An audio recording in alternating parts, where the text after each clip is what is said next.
Personne ne te le dira clairement. Mais à force de te masturber et de gaspiller ton énergie sexuelle, tu fragilises réellement ta prostate. Tu épuises ta testostérone et tu affaiblis ton corps pour l'avenir. Chez l'homme mûr, ce n'est plus un jeu, c'est une question de force, de santé prostatique, d'autonomie et de longévité. Aujourd'hui, tu vas découvrir pourquoi certaines habitudes te vident et mettent à mal ta prostate, et surtout quelles alternatives protègent réellement ta prostate et ton énergie sur le long terme. Danger numéro 1, la congestion prostatique et l'épuisement silencieux. La prostate n'est pas un simple organe passif.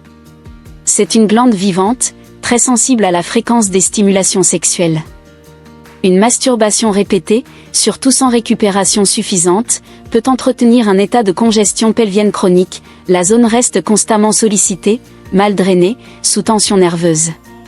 Chez l'homme mûr ou senior, cette congestion répétée peut s'accompagner d'inconfort, de baisse de tonicité sexuelle et d'une fatigue générale difficile à expliquer. À cela s'ajoute une dépense répétée de micronutriments, zinc, magnésium, sélénium, essentiels au bon fonctionnement prostatique et hormonal. Les alternatives durables sont: la marche quotidienne, 30 à 45 minutes, est l'un des meilleurs gestes pour la prostate. Elle améliore le drainage veineux pelvien, réduit la stagnation et favorise une oxygénation optimale des tissus. Ensuite, les massages pelviens doux et le relâchement du plancher pelvien permettent de libérer les tensions nerveuses, là où la masturbation entretient la contraction. Sur le plan nutritionnel, une alimentation riche en zinc, lycopène, oméga 3, sélénium soutient directement la prostate sur le long terme. Contrairement à la stimulation sexuelle répétée, ces pratiques construisent la santé prostatique au lieu de la solliciter sans récupération.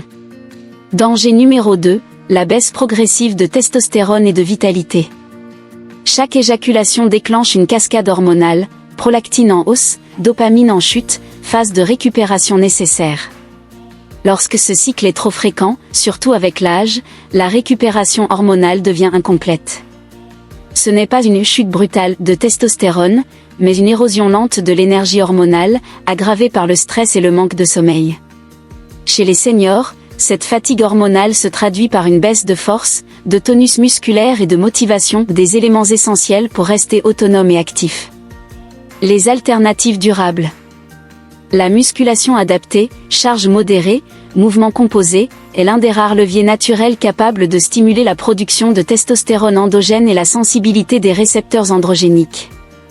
Le sommeil profond, soutenu par le magnésium et une routine régulière, permet la libération nocturne maximale de testostérone. Les compléments ciblés, zinc, vitamine D, bore, soutiennent l'axe hormonal sans épuiser l'organisme. Là où la masturbation consomme une énergie hormonale déjà fragile avec l'âge, ces alternatives renforcent le socle hormonal sur le long terme. Danger numéro 3, la perte de motivation et de force fonctionnelle. La masturbation compulsive agit aussi sur le cerveau. À force de pics artificiels de dopamine, le système de motivation devient moins sensible. Résultat, moins d'envie d'agir, moins d'initiative, moins de force mentale. Chez un senior, cette perte de motivation n'est pas anodine, elle peut impacter la capacité à accomplir des tâches simples à l'avenir, à rester actif, à entretenir son corps. C'est une érosion progressive de la force fonctionnelle, pas seulement sexuelle.